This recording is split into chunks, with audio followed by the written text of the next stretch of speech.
नमस्ते और इस नए एक्सप्लेनर में स्वागत है। आज हम एक बहुत ही दिलचस्प यात्रा पर चलने वाले हैं।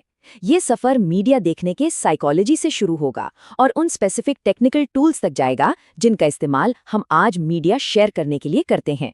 पुराने जमाने के चुपचाप टीवी देखने से लेकर आज की हाइपर स्पेसिफिक लिंक शेयरिंग तक मीडिया पर हमारा कंट्रोल कैसे बढ़ा है, चलिए इसकी गहराई में उतरते हैं।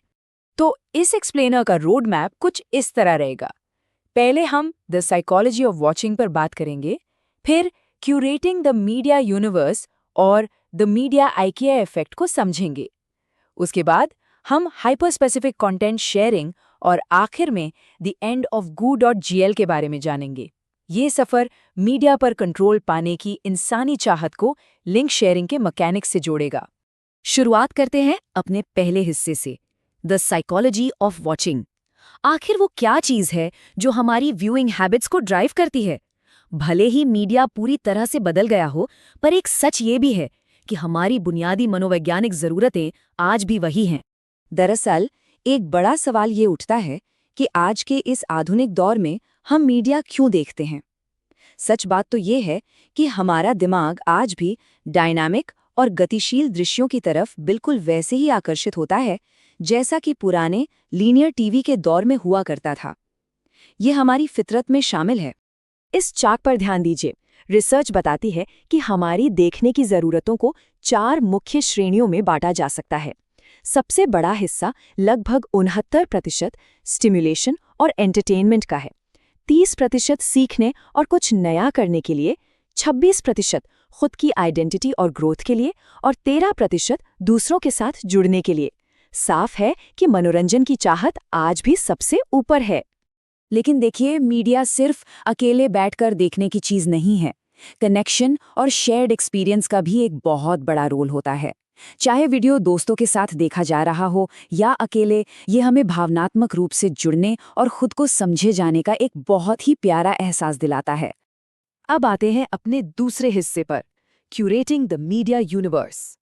यहाँ एक नए दौर की शुरुआत दिखती है, जहाँ दर्शक अब चुपचाप देखने वाले नहीं रहे, बल्कि एक्टिव क्यूरेटर बन चुके हैं।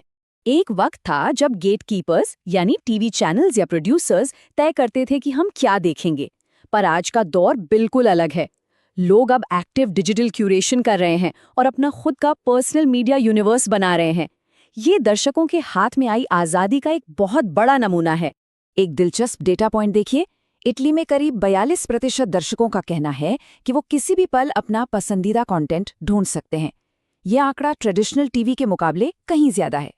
इसका मतलब साफ है, इतने सारे ऑप्शंस होने के बावजूद लोग परेशान नहीं हैं, बल्कि उन्हें ये आज़ादी और अपना कंट्रोल बेहद पसंद आ रहा है। आगे बढ़ते हैं तीसरे सेक्शन पर, द मीडिया आइकिया इफेक्ट। आखिर ये कस्टम एल्गोरिदम्स और अपनी पसंद का कंटेंट चुनने की ताकत हमें इतनी रिवॉर्डिंग क्यों लगती है? इसके पीछे एक बहुत ही मजेदार मनोवैज्ञानिक कारण छिपा है। क्या आपने द आइकिया इफेक्ट का नाम सुना है? ये एक ऐसी बिहेवियरल टेंडेंसी है जहां लोग किसी चीज को ज्यादा कीमती मानते हैं अगर उन्होंने खुद उसे बनाने में मेहनत की हो। जब ये लॉजिक डिजिटल दुनिया में लागू होता है तो हम अपने फीड्स और सब्सक्राइब्ड चैनल्स पर एक गहरा मालिकाना हक महसूस करते हैं, क्योंकि उन्हें हमने खुद सोच समझकर बनाया होता है। बिल्कुल इसी ग्राफिक की तरह, जैसे जैसे हम डिजिटल क्यूरेशन में अपना वक्त और ध्यान निवेश करते हैं, हमें एक भावनात्मक इनाम मिलता है। हमारा मीडिया यूनिवर्स सिर्फ एक फीड नहीं रह जाता, वो हमारी अपनी आइडेंटिटी का हिस्सा बन जाता है। इसे एक असली अनुभव से समझते हैं। एक यूजर का ये क्वोट देखिए जो इस बात को बिल्कुल सटीक ढंग से बताता है। मेरा यूट्यूब होम पेज मेरे लिए इतना पर्सनलाइज्ड है। एल्गोरिदम मुझे 15 साल से जानता है, मैं कभी नया अकाउंट नहीं बनाऊंगा। ये दिखाता है कि लोग अपनी डिजिटल आइडेंटिटी और व्यूइंग हिस्ट्री को लेकर कितने प्रोटेक्टिव और इन्वेस्टेड होते हैं। चलिए अब चौथे हिस्से की तरफ चलते हैं, हाइपर स्पेसिफिक कंटेंट शेयरिंग। जब हम मेहनत करके अपना मीडिया क्यूरेट करते हैं तो उसे शेयर करने का तरीका भी तो स्पेसिफिक होना चाहिए ना। यही चाहत मीडिया शेयरिंग के पुराने तरीकों को पूरी तरह से बदल रही है। आज के इस आधुनिक दौर में पूरा का पूरा लंबा वीडियो कोई नहीं देखना चाहता। लोग ऐसे खास पल खोजते हैं जो उनसे जुड़े हों, और इसलिए उन्हें सिर्फ उन्हीं एग्जैक्ट टाइम स्टैम्प्स को निकालकर शेयर करने की जरूरत पड़ती है। डेस्कटॉप पर किसी सटीक मोमेंट को निकालने का पहला तरीका बहुत ही आसान और पॉइंट टू पॉइंट है। वीडियो को बस वहां रोकें, राइट क्लिक करें और copy video URL at current time चुन लें। एक छोटी सी ट्रिक जो पूरे व्यूइंग एक्सपीरियंस को बदल कर रख देती है। दरअसल बड़े प्लेटफॉर्म्स ने दर्शकों की इस जरूरत को अच्छे से समझ लिया है। एक दूसरा बिल्ट इन तरीका भी है। वीडियो के नीचे शेयर बटन दबाएं, स्टार्ट एट वाले चेकबॉक्स पर टिक करें, टाइम सेट करें और कॉपी कर लें। बिल्ट इन टूल्स खुद इस हाइपर स्पेसिफिक क्यूरेशन को आगे बढ़ा रहे हैं। लेकिन मोबाइल पर क्या?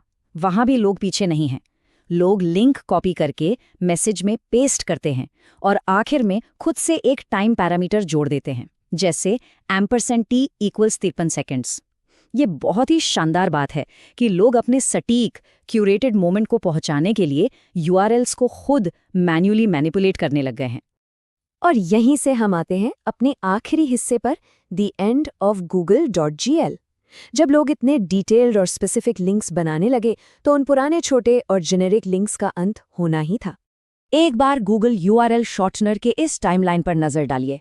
2009 में ये शुरू हुआ, 2018 में नए यूजर्स आना बंद हुए, 19 में मौजूदा यूजर्स के लिए भी बंद हो गया और आखिर में अगस्त 2025 में इन सभी लिंक्स ने पूरी तरह से काम करना बंद कर दिया। एक मशहूर यूरा का ऐसे अंत हुआ। एक बहुत ही हैरान करने वाली बात बताऊं, गूगल ने खुद इसे रिप्लेस करने के लिए फायरबेस डायनामिक लिंक्स निकाले थे, लेकिन उन नए लिंक्स को भी ठीक उसी समय यानी अगस्त 2025 में ही बंद कर दिया गया। टेक्नोलॉजी की दुनिया सच में बहुत तेजी से आगे बढ़ती है। इस मौत का पैमाना तो देखिए, अगस्त 2025 तक वेबैक मशीन ने लगभग 1.3 मिलियन google.gl URLs को आर्काइव किया था। आज ये सभी पुराने लिंक्स बस एक 404 HTML एरर पेज पर ले जाते हैं। इंटरनेट की इस विशाल डिजिटल कब्रगाह में एक बहुत बड़ा इतिहास दफन हो चुका है। तो इस सफर के अंत में एक बड़ा सवाल यही उठता है, जैसे जैसे पुराने जेनेरिक लिंक्स खत्म हो रहे हैं और हाइपर स्पेसिफिक टाइम स्टैम्प्स की दुनिया बढ़ रही है, आने वाले कल का डिजिटल फुटप्रिंट कैसा दिखेगा? हम सबकी ये एक्टिव क्यूरेशन इस इंटरनेट कल्चर को आगे किस दिशा में ले जाएगी? ये सच में सोचने वाली बात है। इस एक्सप्लेनर में हमारे साथ जुड़ने के लिए बहुत बहुत शुक्रिया।